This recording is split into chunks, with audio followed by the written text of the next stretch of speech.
Final Fantasy III, the one that got away. It took 31 years for the original Final Fantasy III to leave Japan. Last year in 2021 was the first time gamers outside of Japan were able to experience a version based on the original NES game. In 2006 there was a complete 3D remake of the game for the DS, but every version released in the West since then has been a port of this game. That is, until now. Final Fantasy III is technically the newest mainstream Final Fantasy for Western gamers. Yeah, it sounds really weird when I put it that way.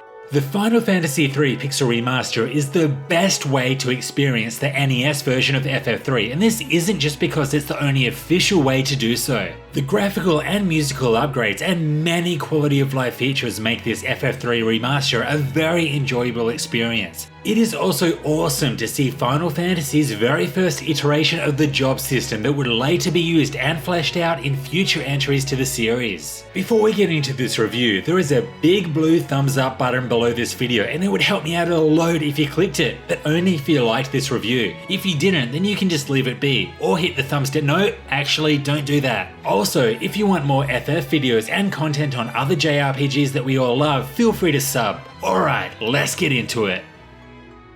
Final Fantasy III features crystals once again. You play the role of 4 young orphans who come in contact with one of these crystals after exploring a local cave. This crystal grants them powers and instructs them to restore balance to the world. Just like the previous 2 Final Fantasy titles that were also released on the NES, the storytelling is pretty light, and this really doesn't evolve to the Final Fantasy standard that we've come to know until the SNES entries. Unlike FF2, the 4 main characters are not canonically named, and you'll have a chance to do this prior to the first scene, just like in FF1. Throughout the story, these main characters will talk and interact with the many NPCs, but the game will never tell you who's speaking. There's basically just generic dialogue that will be spoken regardless of who you have as a lead character at the time. Like in this example, one of the characters says, "Let's take a nap in the princess's bed." I don't know what's more concerning, the fact that they're sleeping in the princess's bed or the fact that they all fit into a single bed. But hey, who am I to judge? But fun times aside, if you've played the DS remake, you would have noticed that these characters were given canon names with personalities and backstories. The core story of this 3D remake, however, did remain the same.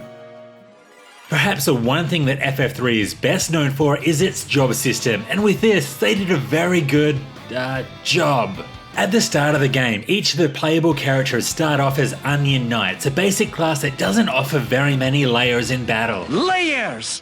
Onions have layers. They really don't. However, you don't stay an onion forever. Every time the party accesses a crystal, several new jobs will be unlocked, allowing for more and more possible strategic combinations in battle. Unlike some other versions of FF3, characters can change jobs at any time outside of battle without spending any type of currency. Each job not only dictates the type of weapons and armor a character can equip, but most also come with unique abilities specific to that job. This is something that really sets this combat above Final Fantasy I and II. Finally, physical attackers can do something more than just attack. The Dragoon, for instance, is the only class that can use the jump ability, while the Bard, well, they can sing songs and be spoony. Progression-wise, each character can raise their job level while that job is equipped in battle. Raising a job's level doesn't affect the character's core stats, but it does provide an increase to their damage output or healing potential. Unfortunately, absolutely nothing carries over from one job to another, and this is something that really holds the system back compared to future job systems. And as you would expect, some jobs are clearly better than others, but a lot of the time the game did give me some reason to use a specific job at a certain time in the game rather than just the best available. This may be for reasons such as finding awesome equipment unique to a certain job, or a particular boss being weak against some sort of ability. For the most part, I think that these boss battles were pretty good, and most of them made me think about which job to use to give me the biggest advantage in battle. However, there were a few instances in the game where you are forced to cast Mini or Toad on yourself to progress through a dungeon. This then creates the need to use a certain job in order to dish out damage. I found these parts to be the most annoying sections in the game.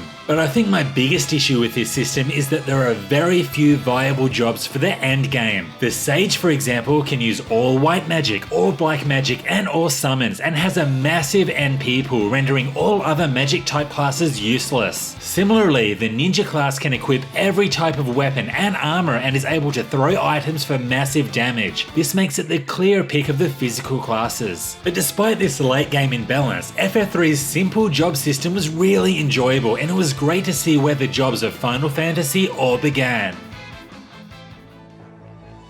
The exploration in FF3 is similar to what you'd expect from an early FF game. There's a large world map full of towns and dungeons, but something that this game does much better than the previous two installments is the inclusion of optional locations to explore. Something I really liked about FF3 is how early I was given access to an airship. Some of my top moments in classic RPGs is when I'm giving freedom to explore the world when obtaining a ship for the first time. This happens so frequently in Final Fantasy III. In fact, there are multiple airships and multiple upgrades that you'll obtain through the game, each allowing you to access different areas of the world. For example, some can rocket through heavy winds while others can submerge under the water or even ascend over mountain ranges. Putting aside the actual nausea created by a particular unnecessarily fast airship, I loved the exploration progression. This emphasis on world map exploration also applies to towns and dungeons themselves. There are loads of secret passages hidden around the world and also hidden items that aren't in chests. So yeah, there is a massive improvement in this area compared to the previous two games, but the major factor that contributed to my enjoyment was the encounter rate. It is at a perfect level, which was so important as the unnecessarily high encounter rate of FF2 was one of my biggest criticisms of the game.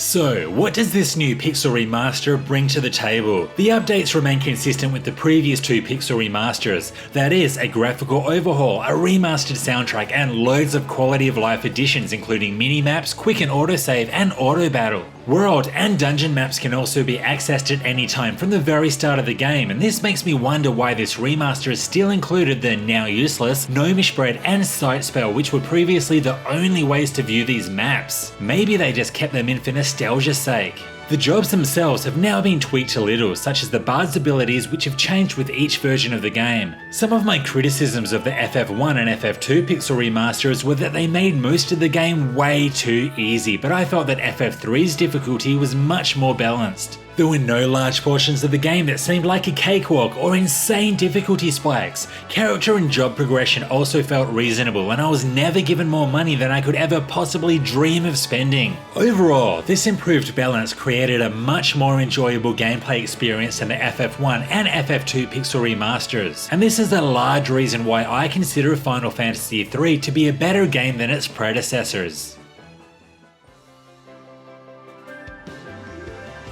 In an age where remasters are growing on trees, it could be argued that FF3 was perhaps the most important of the FFs to remaster, as the original NES version had been stuck in Japan for over 30 years. The Final Fantasy III Pixel Remaster is a great way to play the game. Its visual and audio upgrades and quality of life features make this 12-hour journey a lot of fun. Exploration was also taken to the next level. The different airships, many hidden areas, and serviceable encounter rate made the journey more enjoyable than it was in the past. But my favourite thing about Final Fantasy III is the job system. The many jobs provide loads of party customization options and battle strategies, and this was something also lacking in the previous two entries. Yeah, this system is good, but it's not perfect. The lack of viable jobs in the endgame and the instances where you're forced to toad or mini yourself were the weakest parts of the game for me. What did you guys think of the FF3 Pixel Remaster? Let me know in the comments, and also hit like if you enjoyed this review.